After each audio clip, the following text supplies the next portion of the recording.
Hello friends, welcome to trick city. आज हम करने वाले हैं एक बुक का रिव्यू जो कि है अरिहंत की हैंडबुक ऑफ बायोलॉजी। ये वाली बुक आपको केमिस्ट्री और फिजिक्स की भी देखने को मिलेगी, लेकिन आज हम जिस बुक का रिव्यू करने वाले हैं वो है हैंडबुक ऑफ बायोलॉजी।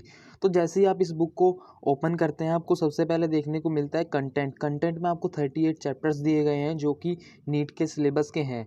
यहाँ पर चैप्टर के नेम दिए गए हैं और उनके बाद उनके टॉपिक्स भी दिए गए हैं, क्योंकि इस बुक में जो चीज़ें दी गई है यानी कि आप कहें जो पैटर्न फॉलो किया गया है वो टॉपिक वाइज किया गया है। कोई कॉमन पैटर्न देखने को नहीं मिलेगा आपको इस बुक में हर चैप्टर में। तो जैसे ही हम देखिए कंटेंट को देखते हैं, सबसे पहले चैप्टर्स दिए गए जैसे कि यहाँ पर देखिए chapter first, second, third, fourth, fifth, sixth, seventh, eight, nine, 10, 11, 12, 13, 14, 15, 16, 17, 18, 19, 20, 21, 22, 23, 24, 25, 26, 27, 28, 29, 30, 31, 32, 33, 34, 35, 36, 37 and at last 38। तो यहाँ पर 38 चैप्टर्स दिए गए हैं जो कि नीट के सिलेबस के हैं। इसके बाद आपको मिलता है अपेंडिक्स। इस वाली बुक में आपको अपेंडिक्स भी एक देखने को मिलेगा बुक के लास्ट में। तो जैसे हम इससे आगे चलते हैं तो ये देखिए, अगर हम बात करें कि हर एक चैप्टर में क्या पैटर्न फॉलो होता है, एक कॉमन पैटर्न क्या है कि हर एक चैप्टर में क्या क्या देखने को हमें मिलेगा, तो मैं आपको बता दूं कि इस वाली बुक में कोई भी कॉमन पैटर्न नहीं है कि आप सोचें कि जैसे आप बाकी बुक्स का रिव्यू देखते हैं या फिर बाकी बुक्स आपने देखी हो कि तो उनमें सबसे पहले देखने को मिलते हैं आपको थ्योरी देखने को मिलती है, फिर क्वेश्चंस देखने को मिलते हैं या फिर कहीं हम फॉर्मूला देखने को मिलता है।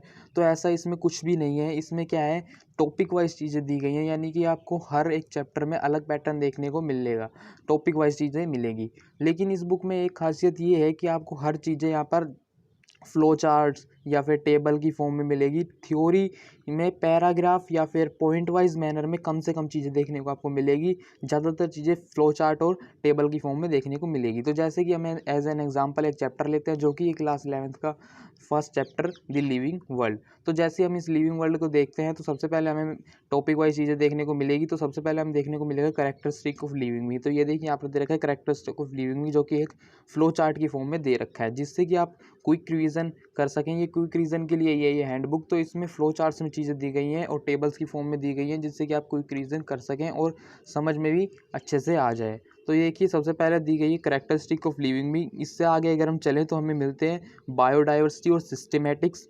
इसके आगे अगर हम बात करें तो हमें मिलते हैं टैक्सोनॉमी, और यहाँ पर हमारी होती है टैक्सोनॉमी का एंड। और फिर इसके बाद अगर हम बात करें तो यहाँ पर सबसे लास्ट में मिलते हैं टैक्सोनॉमिक एड्स। तो ये तो था कि हमें हर चैप्टर में क्या क्या मिलता है। अब जैसे ही आप इस क्लास का, जैसे कि क्लास 11th का बायोलॉजी का चैप्टर सेकंड देखेंगे जो कि है बायोलॉजिकल क्लासिफिकेशन, उसमें भी आपको अलग पैटर्न देखने को मिलेगा, यानी कि टॉपिक वाइज चीज़ें मिलेंगी, कोई कॉमन पैटर्न फॉलो नहीं होगा। अगर इससे आगे हम बात करें तो हमें देखने को मिलेगा इस बुक के लास्ट में एक अपेंडिक्स। अपेंडिक्स में क्या क्या देखने को मिलेगा, तो अपेंडिक्स 3 पार्ट में डिवाइड है। तो सबसे पहले अपेंडिक्स में देखने को मिलेगा आपको प्लेन्स ऑफ बॉडी, जिसमें प्लेन्स ऑफ बॉडी दिए गए।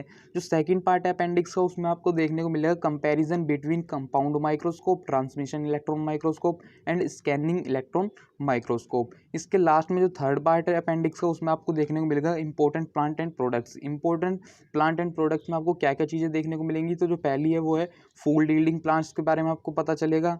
जो सेकंड है वो है स्पाइसेस एंड कंडेमेंट्स के बारे में आपको पता चलेगा। इसके बाद आपको एडिबल ऑयल्स के बारे में पता चलेगा। फिर है टिम्बर यील्ड प्लांट्स, इसके बाद है मेडिसिनल प्लांट्स, और उसके बाद है शुगर यील्डिंग प्लांट्स।